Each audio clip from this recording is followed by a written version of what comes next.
भाइयों और बहनों, मैं हूं आपका होस्ट संदीप भटनागर और आप सबका मेरे YouTube चैनल में स्वागत है। आप सबको मेरा नमस्कार। और ये दुर्दाना नज़म जी के जो इंटरव्यू था डॉक्टर हसन के साथ, उसका ये लास्ट एपिसोड मैं करने जा रहा हूं। वैसे तो उसमें 5 पॉइंट्स थे, लेकिन मैं सोच रहा हूं कि ये 3 में ही कंप्लीट करके आज 2 पॉइंट में कवर करूं। और उसको करने के पहले मैं उनके कुछ और ट्वीट्स आपको दिखाना चाहता हूँ नज़म मैडम के। आप ये देखिए पहले। ये ट्वीट आप पहले देख चुके हैं, इसलिए मैं नेक्स्ट दिखाता हूँ। इसमें ये कह रही हैं कि I also relate to all those Kashmiri women molested by RSS Hindus. I also relate to Palestinian women forced to see their children bombed by Israeli army, on which India celebrated few months back. Obsession for Afghan women liberation is politically motivated, nothing humanitarian about it. Madam, मैं इसका जवाब आपको ये देना चाह रहा हूँ कि यहाँ पे भी आपने हिंदू मुस्लिम करने से नहीं बाज आई। और आपने ये कहा कि ये RSS हिंदूज़ ने 2 काश्मीरी वुमेन का रेप किया है। ये किस संदर्भ में आप बात कर रहे हैं ये तो पता नहीं, लेकिन शायद जो 2 लड़कियां जो कश्मीर में मिली थीं, आप उनकी बात कर रही हैं। और वो बाद में पता चला कि जिन्होंने उन्हें रेप किया था वो मुस्लिम ही थे, हिंदू नहीं थे, अगर आप वही रेफरेंस में बात कर रही हैं तो। और दूसरी बात आपने ये बोली कि पैलेस्टीनियंस वुमेन के बच्चों पे बॉम्ब किया गया इजरायली आर्मी से, तो इंडिया में जो है वो सेलिब्रेट कर रहे थे। मैडम, इससे अनजस्टिफाइड स्टेटमेंट हो ही नहीं सकता है। कोई बच्चा मरे, चाहे दुश्मन का हो, चाहे हमारा हो, चाहे हमास का हो, चाहे किसी का भी हो, हिंदुस्तान में कभी भी उसकी खुशी नहीं मनाई जा सकती है। आपको याद होगा जो आर्मी पब्लिक स्कूल में 100 से ज़्यादा बच्चों की डेथ हुई थी, तो हिंदुस्तान के एक एक स्कूल में मौन किया गया था। कई जगह तो हाफ डे की छुट्टी दी गई थी, घरों में खाने नहीं बने थे। हमारे हिंदुस्तान में भी उतने ही आंसू बहे थे जितने पाकिस्तान में बहे थे। तो ये बात आपकी बिल्कुल गलत है कि इजराइल आर्मी ने 2-2 जो बच्चों को मार दिया तो उसमें हिंदुस्तान में खुशी मनाई गई। मैडम, आपने पैलेस्टीनियन के 2 बच्चों की तो बात की, लेकिन 7 अक्टूबर को जो हमास ने अटैक किया था जिसमें 1100 बच्चे मारे गए थे, उनके बारे में तो आपने कभी बात नहीं की। 253 लोगों को उन्होंने किडनैप करके ले गए थे, जिसमें से कि 132 अभी भी उनके कब्जे में हैं। उनके बारे में तो आपने कभी बात नहीं की। केवल वन साइडेड कि पैलेस्टीनियन मर रहे हैं, 34,000 मर गए, 35,000 मर गए। इसको मैं एक छोटे से एग्जाम्पल से आपको समझाता हूँ। एक पहलवान है और एक बहुत कमज़ोर सा इंसान है। कमज़ोर सा इंसान पहलवान को एक बार झापड़ मार देता है। पहलवान सोचता है कोई बात नहीं, उसने दोबारा मारा, उसने कहा कोई बात नहीं। लेकिन जब वो तिवारा मारता है तो फिर जो पहलवान है वो उसके हिसाब से जवाब नहीं देगा, वो प्रोपोर्शनली जवाब नहीं देगा, वो अपने हिसाब से, अपनी कैपेबिलिटी के हिसाब से जवाब देगा। और इजराइल वही कर रहा है। ये तो हमास को सोचने वाली बात थी ना कि बच्चों को आगे रख के आपने उनके 1300 लोगों को किडनैप कर लिया। अब जो इजराइल करेगा वो हमास को थोड़ी ना करेगा। हमास वाले तो बैठे हुए हैं पर कतर में, यहाँ पे तो बेचारे पैलेस्टीनियन हैं, उनके बीबियां हैं, बच्चे हैं, बहन हैं, छोटे छोटे बच्चे हैं, वही मरेंगे ना। तो ये काम तो उनको पहले सोचना चाहिए था कि ये बाद में सोचना चाहिए था, और अभी भी नहीं सोच रहे हैं। प्रॉब्लम यह है कि वो आज भी नहीं सोच रहे हैं कि इसका क्या होगा, इसका रिजल्ट क्या होगा। अभी भी 130 लोग उनके पास हैं, तो इजराइल तो करेगा। और जब आप हॉस्पिटलों के नीचे सुरंगें बनाएंगे, अपना रहने के लिए नीचे स्कूलों के नीचे आप जो है वो सुरंगें बनाएंगे, अपने आशियाने उनके नीचे बनाएंगे, तो वो तो उनको अटैक करेंगे। और शक्ल से देखने में तो कोई पता नहीं चलता कि कौन हमास का है और कौन पैलेस्टीनियन है। जब बम गिरेगा तो वो ये भी नहीं देखेगा, बम तो नहीं देखेगा ना कि नीचे एक छोटा सा बच्चा भी आ गया है। वो बहुत बुरा हो रहा है, जो हो रहा है वो बहुत गलत हो रहा है, मैं निंदा करता हूँ, लेकिन सॉल्यूशन तो बताइए। दुनिया कह रही है 2 स्टेट सॉल्यूशन है, तो आके बात करें, पहले लोगों को छोड़ें उसके बाद बात करें। चलिए, और आप कह रहे हैं obsession for Afghan women liberation, और ये पॉलिटिकली मोटिवेटेड है इंडिया की तरफ से। इंडिया और अफगानिस्तान का संबंध बहुत बहुत पुराना है मैडम, वो आज का नहीं है। जब वहाँ पे अफगान में पूरी फुल फ्लेजेड गवर्नमेंट थी तब भी इंडिया का संबंध उनसे बहुत अच्छा था। आज इंडिया ने उनको अभी तक माना नहीं है, लेकिन फिर भी वर्केबल सॉल्यूशन है, वर्केबल हमारे उनसे साथ रिलेशंस हैं आज की डेट में भी। और वुमेन लिबरेशन का तो इंडिया शुरू से हामी रहा है। वो चाहे वुमेन चाहे इंडिया की हो, चाहे पाकिस्तान की हो, चाहे अफ़गानिस्तान की हो, बच्चियां कहीं की भी हो। हिंदुस्तान में कहते हैं कि बेटियां साजी होती हैं, बेटियां किसी धर्म की नहीं होती हैं, बेटियां केवल बेटियां होती हैं, चाहे वो हमारी हों, चाहे वो पड़ोस की हों, चाहे वो अफ़गानिस्तान की हों, चाहे वो यूएस की हों, कहीं की भी हों, बेटियां बेटियां होती हैं। एक अगला इनका ट्वीट देखते हैं, ये देखिए। बीबीसी ने बोला था कि Ayub Khan the most dangerous man in the world. Ayub Khan वही हैं जिन्होंने कि एटॉमिक आर्सेनल बनाया था पाकिस्तान के लिए, और वो कैसे बनाया था वो दुनिया जानती है। 4 कंट्री से चोरी करके बनाया था और चाइना ने पूरी हेल्प की थी बनाने में। उसके बाद इन्होंने उसको ईरान को और 1-2 कंट्रीज़ को बेचने की कोशिश की, तो इन पे बैन लग गया था, इनको हाउस अरेस्ट कर लिया गया था और हाउस अरेस्ट में ही इनकी डेथ हो गई थी। ये बीबीसी की न्यूज़ है, हमारी न्यूज़ नहीं है। उसका जवाब दुर्दाना मैडम देती हैं, in fact the biggest terrorist is Modi. वहाँ पे बोल रहे हैं मोस्ट डेंजरस पर्सन, और यहाँ पे ये उसका जवाब दे रही हैं, in fact the biggest terrorist is Modi. आपने इंडिया की तरफ से किसी भी जर्नलिस्ट से कभी भी ऐसी लैंग्वेज पाकिस्तान के प्राइम मिनिस्टर के बारे में सुनी है?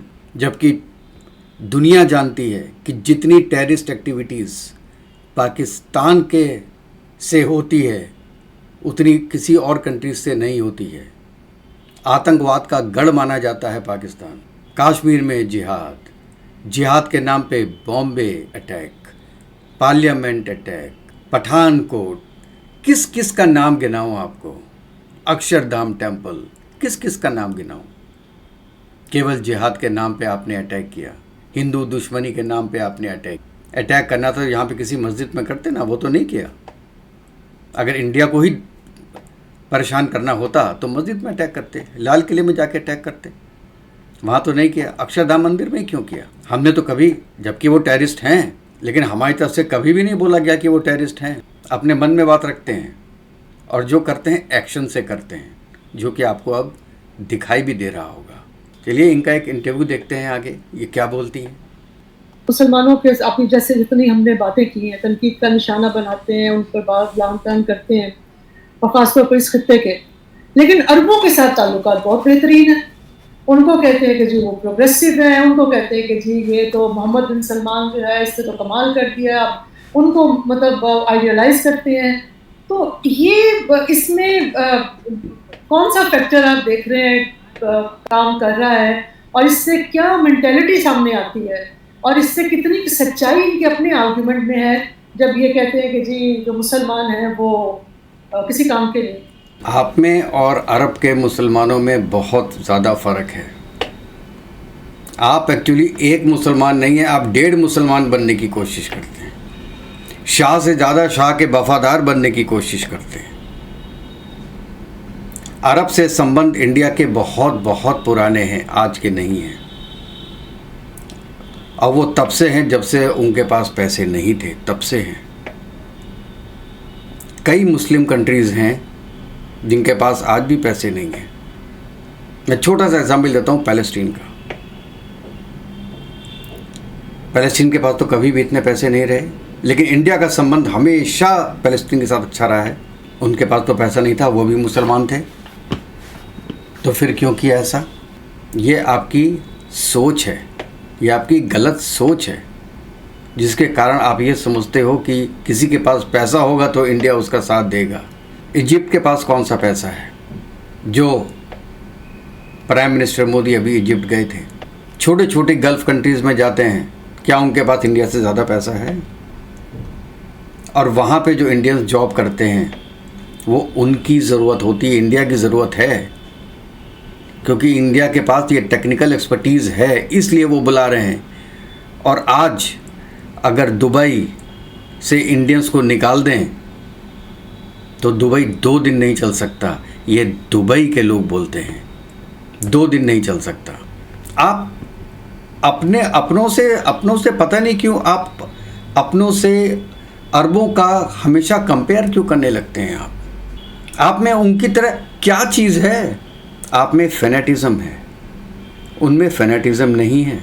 वो हिंदुओं को काफिर नहीं बोलते हैं, उन्होंने इस्लाम को आपसे ज़्यादा अच्छा पढ़ा है, ज़्यादा अच्छी तरीके से वो उसको फॉलो करते हैं। और जो भी इस्लाम को अच्छी तरीके से फॉलो करेगा वो कभी हिंदुओं का दुश्मन नहीं हो सकता है, वो दोस्त होगा। कभी आपने देखा है दुबई में, सऊदी अरेबिया में, कुवैत में, ईरान में, इराक में कभी हिंदुओं के अगेंस्ट में वहाँ पे कुछ हुआ हो? दुबई में तो मंदिर भी बन रहे हैं, अबू धाबी में मंदिर बन गया, वहाँ के किंग ने जगह फ्री ऑफ कॉस्ट दी वहाँ पे बनाने के लिए, तो वो हमारे दुश्मन कैसे हो सकते हैं? और आप सुबह से शाम तक केवल हिंदू विरोध, हिंदू विरोध, हिंदू विरोध में ही लगे रहते हैं। आपने हिंदू विरोध में अपने देश का सत्यानाश कर लिया। कल ही जयशंकर सर ने ये बात बोली है कि इंडिया दुश्मनी ने पाकिस्तान को ख़त्म कर दिया। केवल इंडिया को नीचा दिखाने की कोशिश में अब आज की डेट में पाकिस्तान इतना नीचे चला गया कि उसका रिकवर करना अब बहुत मुश्किल काम हो गया है। चलिए इनका लास्ट एक जो क्वेश्चन था वो हम देखते हैं, उसके बाद हम उस पर रेस्पॉन्स करते हैं। ये कांग्रेसी जो है ना, इन्होंने इनके ज़माने में मुंबई अटैक हुआ, इन्होंने कुछ नहीं किया। इनके ज़माने में ये फलानी जंग छिड़ी, इन्होंने कुछ नहीं किया। इन्होंने पाकिस्तान को माफ़ कर दिया। इन्होंने पाकिस्तान को बहुत इंडस वाटर ट्रीटी के हवाले से भी उनको ताना दिया जाता है कि जी इन्होंने बड़ा अनफेयर किस्म का एक मुआहिदा बनाया हुआ है। और अभी भी आप देखें कि कांग्रेस को जो निशाना बनाया जाता है वो ये कहते हैं कि जी अगर कांग्रेस आ गया तो वो पाकिस्तान के साथ रिलेशनशिप बढ़ाएगा और एक दफ़ा फिर पाकिस्तान इंडिया पे हमला कर देगा। तो वहाँ भी कांग्रेस के हवाले से भी जब बात उनको नीचा दिखाना होता है तो वहाँ भी पाकिस्तान ही जो है वो इंस्ट्रूमेंट के तौर पर यूज हो रहा है। तो जाना मैं कोई कांग्रेस को सपोर्ट करने की कोशिश नहीं कर रहा, लेकिन बात आपकी बिल्कुल दुरुस्त है। देखिए कांग्रेस एक ऐसी पार्टी है जो अपने आप को सेकुलर भी कहती है। वो सेकुलर हिंदुस्तान के दाई भी हैं। उन्होंने वो हुकूमत में आए हैं और उन्होंने साबित किया है कि वो एक सेकुलर पार्टी है और वो एक सेकुलर हिंदुस्तान को सपोर्ट करते हैं। और उनके ज़माने में, उनके दौरे हुकूमत में कम अज़ कम माइनॉरिटीज़ के साथ जो है ऐसा कोई सलूक जो है वो इस तरीके से नहीं किया गया। जो कोई इक्का दुक्का वाक़यात होते थे तो उसमें हुकूमत कम अज़ कम ऑर्गेनाइज तरीके से पीछे उनके नहीं हुआ करती थी कम।